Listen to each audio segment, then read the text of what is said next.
شاء الله لا حول ولا قوة إلا بالله العلي العظيم. أعوذ بالله من الشيطان الرجيم. بسم الله الرحمن الرحيم. الحمد لله رب العالمين. الصلاة والسلام على أشرف الأنبياء والمرسلين مولانا مولى الثقلين جد الحسن والحسين بالقاسم محمد اللهم صل على محمد وآل محمد وعلى آله الطيبين الطاهرين المعصومين المظلومين ولعنة الله على أعدائهم أجمعين. أما بعد فقال رسول الله زينوا مجالسكم بذكر علي بن أبي طالب. اللهم صل على محمد وآل محمد. حضرات الكرام عاصمان سید الشہداء ہمیں حسین منانے والوں بزرگان دین برادران ملت، آج میں نے جس حدیث کو پڑھنے کا شرف حاصل کیا اور اگر میرے سے کوئی دوران مجلس غلطیاں خطا ہو جائیں تو میں معافی مانگنے کا طلبگار ہوں. بس میں آپ سے ایک سوال کروں گا اور اس کے بعد اپنی مجلس کا آغاز کروں گا. سوال پڑھنے کو اللهم صل على محمد وآل محمد. میرا سوال ہے ان لوگوں سے جو بچپنے سے مجلس سننے کے عادی ہیں.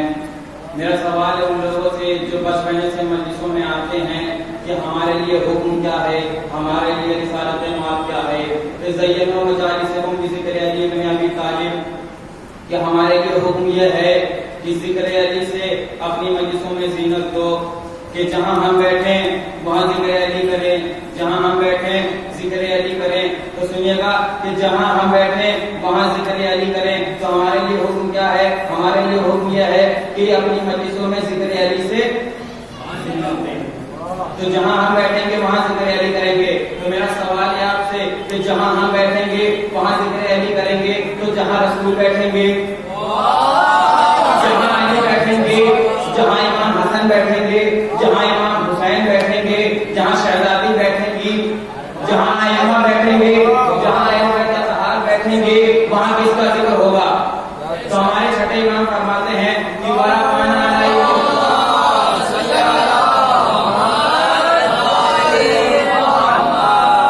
تو ہمارے چھٹے امام فرماتے ہیں کہ وَلَا قَانَ عَلَيْهِ. اے میرے جد عباس، آپ کی فضیلت کے لیے یہی کافی ہے کہ جہاں ہم اہل بیت بیٹھتے ہیں وہاں آپ کا ذکر کرتے ہیں.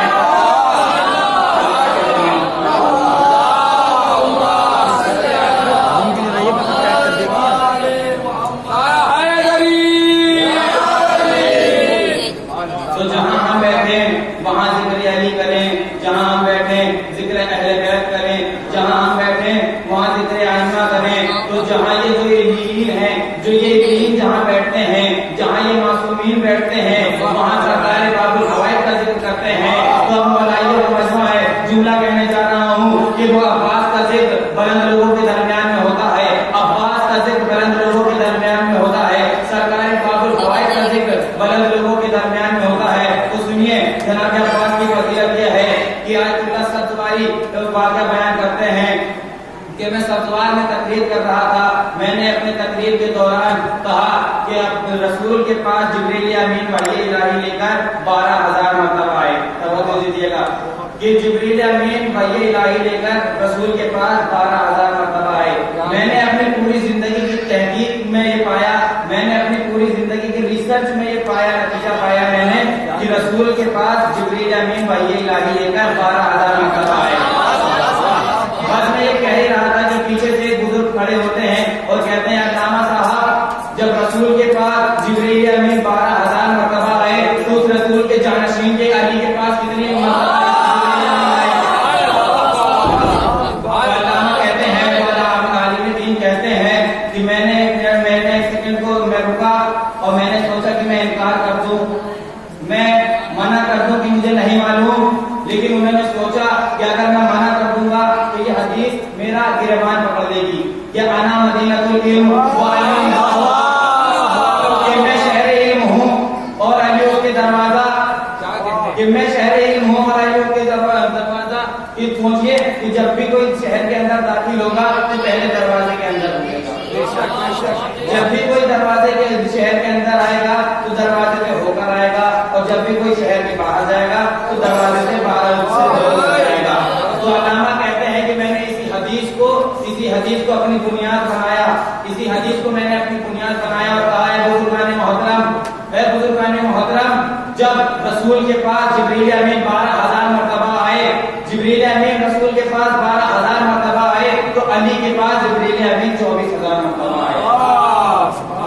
توجہ دیجیے گا کہ جبریل امین وحی الہی لے کر رسول کے پاس 12,000 مرتبہ آئے اور علی کے پاس 24,000 مرتبہ آئے.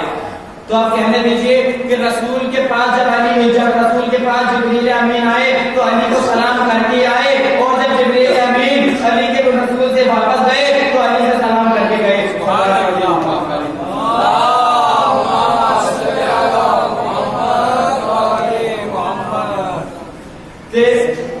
جبریل امین وحی الہی لے کر 12,000 مرتبہ رسول کے پاس آئے اور علی کے پاس 24,000 مرتبہ رسول کے پاس. تو جبریل امین علی کے پاس 24,000 مرتبہ وحی الہی لے کر آئے، 24,000 مرتبہ علی کے پاس آئے، رسول کے پاس 12,000 مرتبہ آئے. تو اب ہماری کتب شیعہ کی ساری کتابوں میں لکھا ہوا ہے، توجہ دیجیے گا، ایک مقام تک لے جانا چاہتا ہوں کہ ہماری کتب شیعہ کی ساری کتابوں میں لکھا ہوا ہے کہ شہادت حسین سے لے کر قیامت تک روزانہ 70,000 فرشتے زیارت کرنے قبر حسین کو آتے ہیں. توجہ دیجیے گا کہ روزانہ 70,000 فرشتے آتے ہیں، اور جو ملک ایک بار آ جاتا ہے اس کی دوبارہ باری نہیں آتی. آنے والے کی تعداد اتنی زیادہ ہے کہ جو ایک بار آ جاتا ہے اور اس کی پھر باری نہیں آتی. تو 70,000 مرتبہ جبریل 70,000 مرتبہ فرشتے آتے ہیں قبر حسین کے پاس اور جاتے ہیں.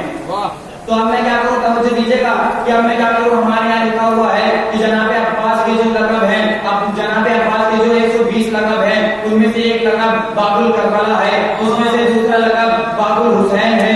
اس عباس کا نام باب الکربلا، عباس کا نام دروازہ کربلا کا، عباس کا نام باب الکربلا یعنی کربلا کا دروازہ.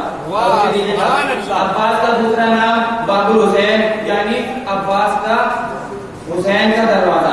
تو توجہ دیجیے گا کہ عباس حسین کا دروازہ، عباس کربلا کا دروازہ. تو عباس جب کربلا کا دروازہ، عباس حسین کا دروازہ. تو جیسے جیسے محمد تک بغیر علی کی مرضی کے کوئی نہیں آ سکتا، ویسے ویسے حسین تک بغیر عباس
کی کہ صرف غازی کی فضیلت یہی نہیں ہے، کہ صرف غازی کی فضیلت یہی نہیں ہے کہ عباس صرف حسن حسین کی آرزو کا نام نہیں ہے، عباس فاطمہ کے خواہش کا نام نہیں ہے، عباس علی کی تمنا کا نام نہیں ہے، عباس مسیحت کا نام ہے،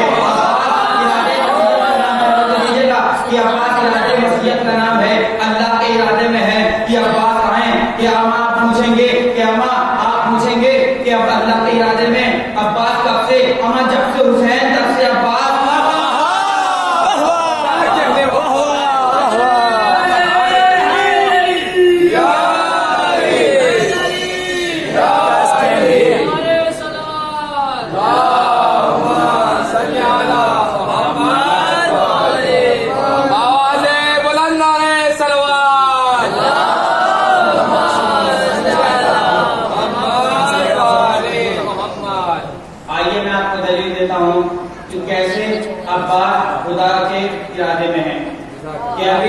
عباس کا سن مبارک سرکار باب الہوائی کا سن مبارک 7 سال کا ہے اور کوفہ میں حکومت علی ہے.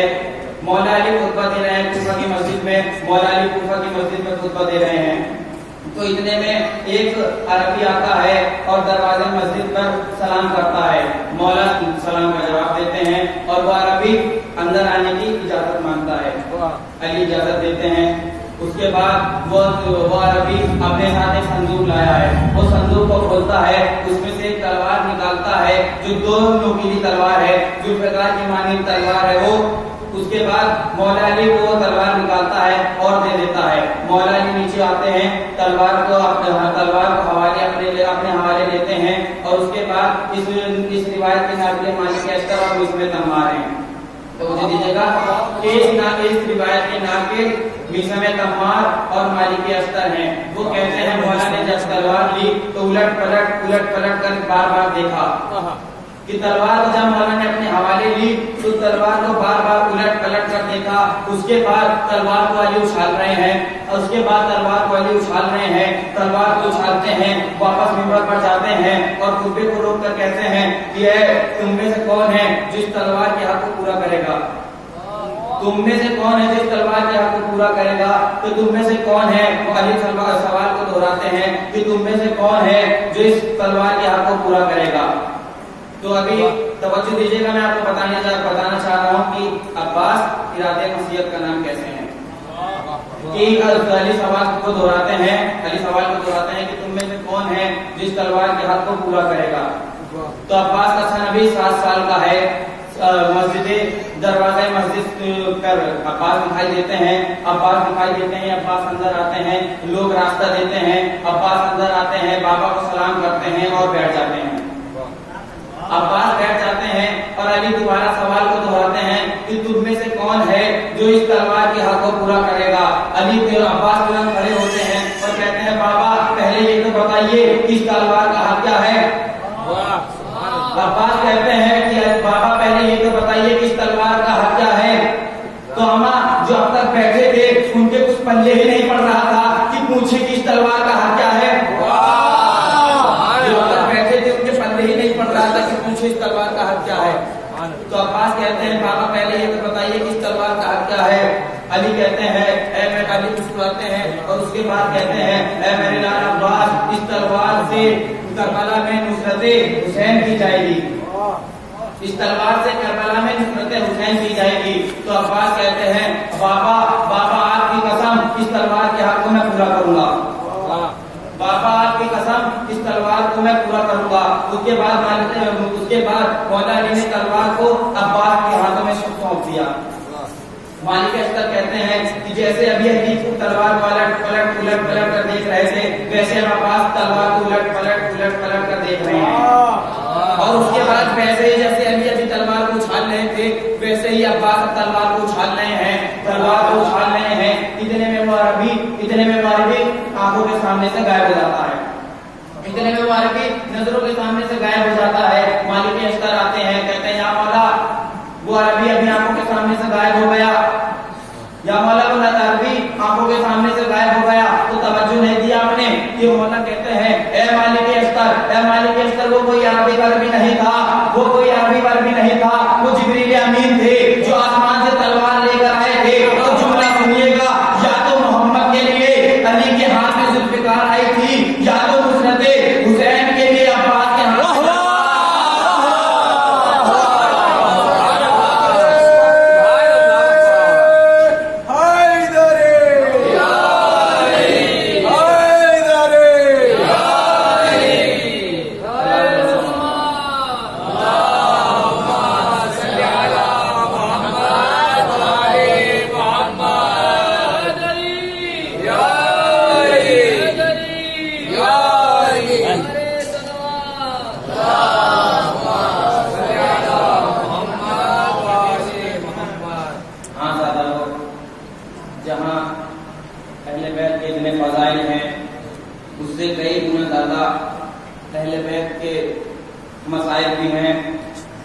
تاریخ میں ہے کہ جب کربلا میں عاشور کا دن تھا, کربلا میں عاشور کا دن ہے, امام حسین اور ان کے سارے تمام صحابہ شہید ہو گئے ہیں, شہید کر دیے گئے ہیں.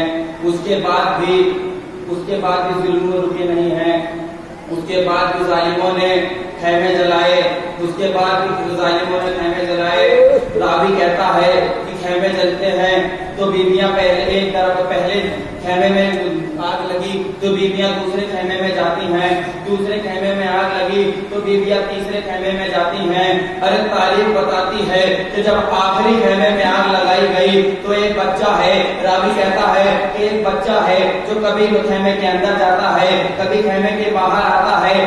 توجہ دیجیے گا، ہاں دادارو، کہ جب اندر جاتا ہے بچہ باہر آتا ہے تو اس کے بعد وہ حضرت عباس کے لاشے کی طرف کو جاتا ہے اور بیٹھ جاتا ہے۔ راوی کہتا ہے کہ وہ بچہ عباس کے لاشے کے پاس جا کر عباس کو ہلاتا ہے اور کہتا ہے اے عباس جلدی چلے آؤ، اے عباس۔ راوی کہتا ہے کہ میں نے سوچا کہ وہ بچہ کہہ رہا ہے کہ عباس جلدی چلے آؤ، عباس جلد آ جاؤ، پیاس مارے ڈالتی ہے۔ اس کے بعد راوی کہتا ہے کہ میں آگے بڑھا، میں بچے کے قریب گیا تو وہ بچہ یہ نہیں کہہ رہا تھا، وہ بچہ کہہ رہا تھا کہ عباس جلدی چلے آؤ، عباس آپ کہاں ہو، آپ چلے آؤ، بلکہ وہ اللہ وہ بچہ یہ کہہ رہا تھا کہ عباس جلدی آ جاؤ، خیموں میں آگ لگائی جا رہی ہے، آپ کے جانے کے بعد ہمیں ظلم اور کرے جا رہے ہیں، عباس چلے آؤ۔ ہاں دادارو، عباس کو بلا رہا ہے، وہ بچہ کہتا ہے عباس چلے آؤ، عباس چلے آؤ، سکینہ کے گوشوارے چھینے جا رہے ہیں، بیویوں کی چادریں چھینی جا رہی ہیں، تم سکینہ کے چماٹے مارے جا رہے ہیں، چاٹے مارے جا رہے ہیں، عباس جلد چلے آؤ۔ انا للہ و انا الیہ راجعون، بذنب قضائی و تسلیما لامر ما